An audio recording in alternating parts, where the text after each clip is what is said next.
2024 లేదా 25లో డిగ్రీ లేదా బీటెక్ చదివారా? సాఫ్ట్‌వేర్ జాబ్ కోసం ఎదురు చూస్తున్నారా? అయితే కోడ్ జ్ఞాన్ 100 డేస్ కోర్సులో చేరండి, జాబ్ సాధించండి. నమస్తే, వెల్కమ్ టు సుమన్ టీవీ. నేను మీ యాంకర్ సిరి. ప్రస్తుతం మనతో పాటు ఉన్నారు జై జగదీష్ గారు, బిజినెస్ కోచ్. సో ఇన్ని రోజులు సిరీస్ ఆఫ్ ఎపిసోడ్స్లో భాగంగా ఆంటర్‌ప్రీనియర్‌షిప్ అండ్ అలాగే స్కిల్ డెవలప్మెంట్ ప్రోగ్రాంలో దానికి సంబంధించి ఒక్కొక్క ఎపిసోడ్ని అయితే రిలీజ్ చేయడం జరుగుతూ ఉంది. అందులో భాగంగానే 8th ఎపిసోడ్లో ఈ రోజు మనము అంటే ప్రీవియస్ ఎపిసోడ్లో బిజినెస్ ప్లాన్ అలాగే ఎగ్జిక్యూషన్ ఎలా చేసుకోవాలి అని నేర్చుకోవడం జరిగింది. ఈ ఎపిసోడ్లో మార్కెట్ యొక్క అనాలిసిస్ ఎలా మనం ఫైండ్ అవుట్ చేయాలి, మన కాంపిటీటర్స్ తోటి వాళ్ళకన్నా ఒక స్టెప్ ముందుకు ఎలా వెళ్ళాలి అన్న దాని గురించి క్లియర్గా ఇన్ఫర్మేషన్ ఇవ్వడానికి మనతో పాటు ఉన్నారు జగదీష్ గారు. అడిగి తెలుసుకునే ప్రయత్నం చేద్దాం. నమస్కారం సార్. నమస్కారం అమ్మా. ఆంటర్‌ప్రీనియర్ అండ్ అలాగే స్కిల్ డెవలప్మెంట్ దానికి సంబంధించి ఈ ప్రోగ్రాంలో ఇనిషియల్గా ఒక బిజినెస్ మొదలు పెట్టేటప్పుడు ఎలాంటి స్టెప్స్ అయితే ఫాలో అవ్వాలి, ఎలాంటి స్టెప్స్ ఒక బిజినెస్ చేసే పర్సన్ తెలుసుకోవాలి అన్న ఉద్దేశంతో బేసిక్ నుంచి మనం చెప్పుకుంటూ రావడం జరిగింది. అండ్ ఈ ఎపిసోడ్లో 8th ఎపిసోడ్లో చాలా మంది కూడా అంటే ప్లాన్ చేసుకున్నాము, మీ ఎపిసోడ్స్ మేము అది చూసాము. మరి ఇప్పుడు మార్కెట్ అనాలిసిస్ ఎలా గుర్తించాలి, మేము చేస్తున్న బిజినెస్ కి ఇదే మార్కెట్ అని ఎలా ఫైండ్ అవుట్ చేయాలి అని అడుగుతున్నారు సార్. ఇది చాలా కీలకం. మన ప్రతి ఎపిసోడ్ కీలకమే. అందరినీ కూడాను మళ్ళీ ఎపిసోడ్స్ చూడమని చెప్తా ఉంటాను నేను.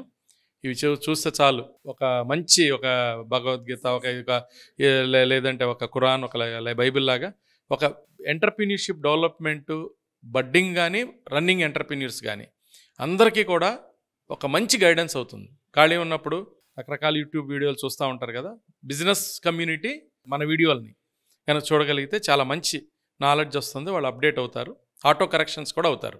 ఓకే, ఇప్పుడు ఈ రీసెర్చ్ సబ్జెక్ట్లో ఇంతకుముందు మనం ఒకసారి నేను మాట్లాడుతూ నేను ఒక స్వీట్ షాప్ బిజినెస్ పెట్టేటప్పుడు నేను చెప్పాను, నేను ఒక మనిషిని కూర్చోబెట్టి ఇప్పుడు స్వీట్స్ ఒక పలానా ఏరియాలో స్వీట్ షాప్ ఉందనుకో, ఇప్పుడు పెద్ద రీసెర్చ్ సంస్థలకి ఒక మంచి స్వీట్ షాప్ పెడతాను అంటే నేను అన్ని సింపుల్ కాస్ట్ లో టెక్నిక్స్ చెప్తాను. నేను ఇప్పుడు ఒక స్వీట్ షాప్ పెట్టాలనుకుంటున్నాను అనుకో, 1-2 కోట్ల రూపాయలు పెట్టి పెద్ద బ్రాండ్ వాళ్ళు కనీసం ఒక 10 లక్షలు 20 లక్షల రూపాయలు ఈ మార్కెట్ రీసెర్చ్ సంస్థకి ఇస్తే వాళ్ళు రకరకాల సర్వేలు చేస్తారు, ఇంటింటికి వెళ్ళొచ్చు, ఇంకోటి వెళ్ళొచ్చు. నేనేం చేశాను, ఒక సింపుల్ స్టడీ చేశాను. నేను ఒక రిప్యూటెడ్ స్వీట్ షాప్ ముందు మనిషిని నిలబెట్టా, పొద్దున్నుంచి సాయంత్రం వరకు ఎన్ని బ్యాగులు వెళ్తున్నాయి, ఎంతమంది కస్టమర్స్ వస్తున్నారు, అప్రాక్సిమేట్గా ఒక్కొక్క బ్యాగ్ వెయిట్ ఎంత ఉండొచ్చు, యావరేజ్ని ఏమవుతుంది అంటే ఒక అస్టానిషికల్ ఒక 1-2 డేస్ రీసెర్చ్లోనే ఒక 2-3 వేలు ఖర్చుతోనే నాకు అద్భుతమైన రిజల్ట్స్ వచ్చినాయి. సో నేను అప్పుడు వాళ్ళకి సజెస్ట్ చేశా, ఏది ఇంకో బ్రాండ్కి సజెస్ట్ చేశా, ఇక్కడ మార్కెట్ ఉంది, ఈ పర్టికులర్ ఏరియాలో మీరు స్వీట్ షాప్ పెట్టాలనుకున్న దానికి మార్కెట్ ఉంది. సో ఇది సింప్లెస్ట్ టెక్నిక్స్ ఉంటాయి అన్నమాట. అంటే అలాగే ఒక బట్టల షాపు, చిన్నపిల్లలకి సంబంధించిన గార్మెంట్స్ పెడదాం అనుకున్నాం అనుకో, అది ఎక్కడ పెట్టాలి అని రీసెర్చ్ మనం చేయాల్సినప్పుడు ఒక పర్టికులర్ ఏరియాని అయితే ఎన్నుకోవాలి కదా. ఇప్పుడు మనం సపోజ్ మనం హైదరాబాద్లో మణికొండలో ఉంటున్నాం అనుకో, మనం మణికొండలో ఉంటున్నాం కాబట్టి బట్టల షాప్ మనం మణికొండ పక్కన పెడదామని అనుకోవద్దు. ఒక 10-15 మనం ఉన్న ఇంటికి హైదరాబాద్ లాంటి సిటీలో ఒక 10-15 కిలోమీటర్ రేడియస్లో మరీ 25-40-30 కిలోమీటర్లు ఏమవుతుందంటే లాజిస్టిక్స్ కష్టం అవుతుంది, మనం వెళ్ళటం రావటం. సో మన బిజినెస్ నేను ఎప్పుడు అదే చెప్తాను, నేను ఒకవేళ ఒక బిజినెస్ని ఒక పర్టికులర్ ఏరియాలో పెట్టాల్సి వస్తే, ఒక 50 కిలోమీటర్లు 30-40 కిలోమీటర్లు దాటి పెట్టాల్సి వస్తే బెటర్ యూ రీలొకేట్. మన సొంత ఇల్లు ఉంది కదా, ఇంకోటి ఇల్లు ఉంది కదా, అక్కడ ఉండద్దు. సో ఓకే, ఇక్కడ మన బట్టల షాప్ దగ్గరికి వచ్చేసేటప్పటికి ఏ ఏరియాలో యూత్ యంగ్ పేరెంట్స్ ఎక్కడ ఉంటున్నారు. ఫర్ ఎగ్జాంపుల్ హైదరాబాద్లో ఇప్పుడు మీరు ఓల్డ్ ఏరియాస్ మనం బాగా ఎస్ఆర్ నగర్, అమీర్పేట్, మధురా నగర్, లేకపోతే ఇలా కొన్ని ఏరియాలు, మోతీనగర్, ఇలా మనం కొన్ని ఏరియాలు చూస్తే ఇప్పుడు అక్కడ ఎక్కువ మంది నివసించే వాళ్ళంతా కూడాను 60 అబోవ్ వాళ్ళే 70-80% ఉంటున్నారు. అంటే చిన్నపిల్లలు ఉన్న పేరెంట్స్ తగ్గిపోయారు. పిల్లలు అమెరికా వెళ్ళిపోవటమో లేదంటే వాళ్ళు ఐటీ జాబులకు వెళ్ళేసేసి other than Ameerpet, other than Madhura Nagar వెళ్ళిపోయారు. ఇప్పుడు మనం ఓ మంచి గార్మెంట్ షాపు పిల్లల కోసం పెడదామనుకుంటే, చిన్న పిల్లల కోసం గార్మెంట్ షాప్ పెడదామనుకుంటే, ఓ 10 years 15 years లోపలే వాళ్ళకి పెడదామనుకుంటే, మనం ఆల్రెడీ యూత్ అంతా వెళ్ళిపోయిన ఏరియా నుంచి కాకుండా ఇప్పుడు కొత్తగా పెళ్లి చేసుకున్న వాళ్ళు ఎక్కడ సెటిల్ అవుతున్నారు, కొత్త భార్యాభర్తలు కానీ వివాహం చేసుకున్న వాళ్ళు అంతా ఎక్కువ సెటిల్ అవుతున్నారు అనే ఏరియాని మనం అనలైజ్ చేయాలి. ఈ అనలైజ్ చేసి నేను చెప్పాను కదా, దీనికి ఎన్నో రకాల మెథడ్స్ ఉంటాయి అనలైజింగ్. డబ్బులు బాగా ఉన్న కంపెనీలు బడ్జెట్ బాగా ఉన్న కంపెనీలు డెఫినెట్గా మార్కెట్ రీసెర్చ్ కంపెనీలకు ఇస్తే డెఫినెట్గా అడ్వాంటేజే.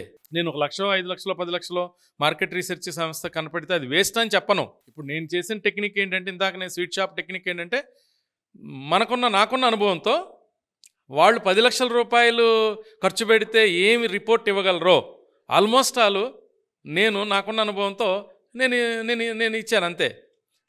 టెక్నిక్ చాలా సింపులెస్ట్ టెక్నిక్స్ ఉంటాయి.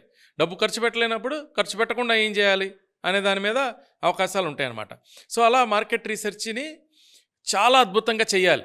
అన్ని రకాలుగా మార్కెట్ రీసెర్చ్. ఇప్పుడు నేను ఇందాక బట్టల షాప్ పెడితే ఎంతమంది ఉండొచ్చు అంటే, యువకులు వాళ్ళు ఎంతమంది సెటిల్ అవుతూ ఉండొచ్చు. తర్వాత మనం కాస్ట్లీ షాప్ పెడుతున్నామా, కొంచెం తక్కువ కాస్ట్ గార్మెంట్స్ షాప్ పెడుతున్నామా. ఇప్పుడు మనం లోయర్ ఇన్కమ్ గ్రూప్ ఉన్న ఏరియాకి వెళ్ళేసేసి హై కాస్ట్ రిచ్ లుక్లో ఉన్న ఒక షాప్ని పెట్టేసేసి హై కాస్ట్లో ఉన్న గార్మెంట్ అమ్మితే కుదరదు కదా. సో ఇవన్నీ మనం ఎనలైజ్ చేసుకోవాలి. మనం ఎక్కడ పెట్టాలి, మన బడ్జెట్ ఏంటి, అక్కడ ఏంటి పరిస్థితులు, మార్కెట్ పరిస్థితులు, ఇవన్నీ కూడా ఉండాలి. ఇది ఒక పెద్ద సబ్జెక్ట్ అమ్మ. ఇది వీళ్ళు మన టార్గెట్ ఆడియన్స్. మనం ఏ బిజినెస్ చేస్తున్నా కూడా వీళ్ళే నా కస్టమర్స్ అని ఎలా గుర్తించాలి? టార్గెట్ ఆడియన్స్ సెట్ అయినాక బిజినెస్కి వెళ్ళటం అనేది ఒక పద్ధతి అయితే, బిజినెస్ సెట్ చేసినాక టార్గెట్ ఆడియన్స్కి వెళ్ళటం అనేది ఒక పద్ధతి. But most of the time ఏంటంటే, నేను సజెస్ట్ చేసేది టార్గెట్ ఆడియన్స్ని మనం గుర్తించిన తర్వాతే బిజినెస్ ప్లాన్ రెడీ చేసుకుని, ఆ బిజినెస్ ప్లాన్లో భాగంగానే ఆ పర్టికులర్ ఏరియాస్ కానీ పర్టికులర్ సబ్జెక్టులు కానీ ఎంచుకోవాలన్నమాట. నేను మామూలుగా జనరల్గా ఒక బిజినెస్ చేయాలంటే నేను చెప్తాను, నేను మార్కెట్ ఉండాలి అనే ఒక మాట చెప్తాను కదా. మార్కెట్ అంటేనే టార్గెట్ ఆడియన్స్ ఉన్నట్టే కదా. మార్కెట్ ఉండటమే కాదు, దానికి ఎక్స్పాన్షన్ స్కోప్ ఉండాలి. ఒక న్యూ బ్రిలియంట్ ఐడియా ఉండాలి. ఆర్ ఓల్డ్ బ్రిలియంట్ అయినా దాన్ని ఒక మంచి ఇన్నోవేషన్ ఉండాలి. దానిలో ఓల్డ్ ఐడియాని మనం తీసుకున్న ఇన్నోవేషన్ ఉండాలి, మన దగ్గర సొల్యూషన్ ఉండాలి, మన దగ్గర దానికి సబ్జెక్టు మార్కెట్ ఉండాలి, దానికి మార్కెట్ కావాల్సిన ఎక్స్పాన్షన్ ఉండాలి. సో టార్గెట్ ఆడియన్స్ని కంపల్సరీగా మనం ఏ సెగ్మెంట్లో, సపోజ్ ఇందాకే మనం అనుకుంటే చిన్నపిల్లలకి పెడదాం అనుకుంటే, చిన్నపిల్లలది ఏ రేంజ్లో, క్వాలిటీ రేంజ్లో పెట్టాలి, ఎంతలో పెట్టాలి, మన సైజ్ ఆఫ్ ద బిజినెస్ ఏంటి, వాల్యూమ్ ఎంత వస్తుంది, మన ఏరియాలో అక్కడ ఆ రేంజ్ ఆఫ్ ఫెసిలిటీస్ ఉన్నాయా లేదా, ఇవన్నీ మనం చూసుకోవాలి. మనకు కనుక బిజినెస్ చేసే సమయంలో వేరే వాళ్ళు కాంపిటీషన్ అయినప్పుడు ఎలా ఫైండ్ అవుట్ చేయాలి సార్ వాళ్ళని? ఇది చాలా చాలా ఇంపార్టెంట్. ఇప్పుడు నేను మార్కెట్ రీసెర్చ్ చేసుకోమని చెప్పాను, అట్లాగే మనం టార్గెట్ ఆడియన్స్ని గుర్తించమన్నాము. ఏమవుతుందంటే, ఈ రీసెర్చ్ చేసేటప్పుడే యాక్చువల్లీ ఒక భాగంగా కాంపిటీషన్ గుర్తించడం అనేది సెపరేట్ కాదు, మార్కెట్ రీసెర్చ్లో భాగమే. టార్గెట్ ఆడియన్స్ మార్కెట్ రీసెర్చ్లో భాగమే, కాంపిటీటర్స్ని గుర్తించడం కూడా మార్కెట్ ఆడియన్స్ భాగమే. ఈ మార్కెట్ రీసెర్చ్ చేసేటప్పుడు ఏం చేస్తామంటే, పర్టికులర్ ఏరియాలో, సపోజ్ నేను చెప్పిన ఒక బట్టల షాప్ ఎగ్జాంపులే ఉంటే, లెట్సే మనం ఒక మణికొండలో షాప్ పెడదాం అనుకుంటున్నాం. మణికొండలో మనం షాప్ పెడదాం అనుకుంటున్నప్పుడు ఎంతమంది అసలు ఆల్రెడీ మన సెగ్మెంట్లో ప్లేయర్స్ ఉన్నారు. ఇప్పుడు మణికొండలో సపోజ్ లోయర్ ఇన్కమ్ గ్రూప్ కోసం ఒక 10 ఉన్నాయనుకో, వాటి గురించి మనం పెద్ద ఆలోచించాల్సిన అవసరం లేదు. మనం టార్గెట్ ఏంటి, మనం ఒక middle and above middle class దానికి మనం టార్గెట్ చేసామనుకో, దానికి తగ్గట్టుగా ఆ రేంజ్ షాపులు ఎంత ఉన్నాయి. సపోజ్ మనది ఒక 25 లక్షల ఇన్వెస్ట్మెంట్ అనుకో, ఆ 25 లక్షల నుంచి ఇన్వెస్ట్మెంట్ రేంజ్ షాపులు ఎంత ఉన్నాయి, ఏ ప్రోడక్ట్ ఎక్కడ దొరుకుతుంది. ఒకవేళ ఒక్కొక్కసారి ఏమవుతుందంటే 1 crore ఇన్వెస్ట్మెంట్ షాప్లో కూడా మనకన్నా తక్కువ రేటుకి దొరకచ్చు, అక్కడ మనకి బయటపడుతుంది అనమాట. అతను డెఫినెట్గా మన పెద్ద కాంపిటేటర్. మనలాంటి షాపులో నుంచి వచ్చే వస్తువుకి మన రేటుకి ఇచ్చేవాడి కన్నా, మనకన్నా హై బ్రాండ్ ఉండి, మనకన్నా క్వాలిటీ ఉండి, మనకన్నా తక్కువ రేట్లో వాళ్ళు ఇస్తుంటే డెఫినెట్గా కాంపిటీషనే. ఇప్పుడు కొంతమంది ఏం చేస్తారంటే, డెఫినెట్గా నా దగ్గరికి బిజినెస్ కన్సల్టింగ్స్కి వచ్చినప్పుడు నేను ఈ క్వశ్చన్ అడిగితే కస్టమర్లు కొంచెంమంది తిక్కగా మాట్లాడతారు. ఏమని మాట్లాడతారంటే, సార్ మార్కెట్లో ఎవడుంటే మనకేంటి సార్, మనం ఎలా చేయాలి, నేను ఎలా చేయాలో చెప్పండి అని. నాకు నవ్వు వస్తుంది అనమాట ఆ విషయం చూసి. 100% అసలు నువ్వు మొదలు పెట్టద్దని చెప్తా నేను.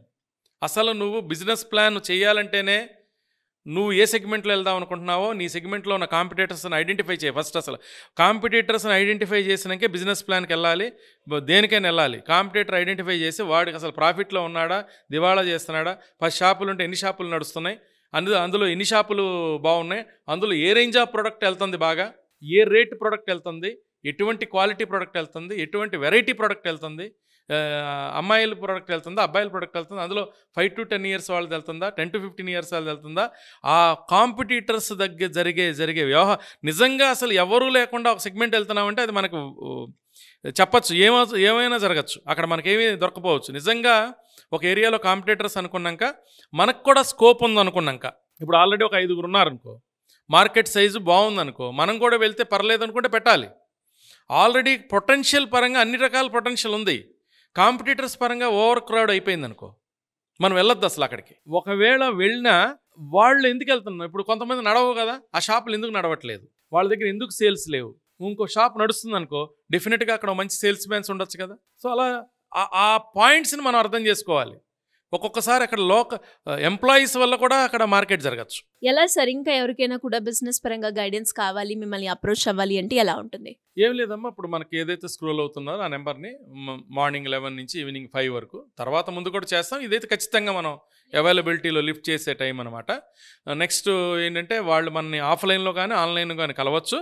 తర్వాత వెరీ రీజనబుల్ నామినల్ ఫీస్ మన దగ్గర ఉంటాయి, మినిమం అనమాట, చాలా బేర్ మినిమం. బట్ వాళ్ళు గెట్టే అవుట్పుట్ చాలా మంచి అవుట్పుట్ వస్తుంది.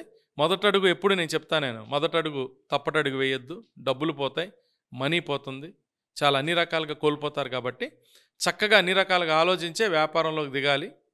సో మనని ఎప్పుడైనా కూడా సంప్రదించవచ్చు, కలవచ్చు. మన ఈడీపీ ఆన్లైన్ ఆఫ్లైన్ ప్రోగ్రామ్స్ కూడా మనం చేయబోతున్నాం కదా, సో వాళ్ళని అందులో కూడాను జాయిన్ అవ్వమని చెప్తున్నాను. Thank you sir. Thank you. Suman టీవీలో మీ పర్సనల్ అండ్ బిజినెస్ ప్రమోషన్స్ కోసం కింది నెంబర్కి కాంటాక్ట్ చేయండి.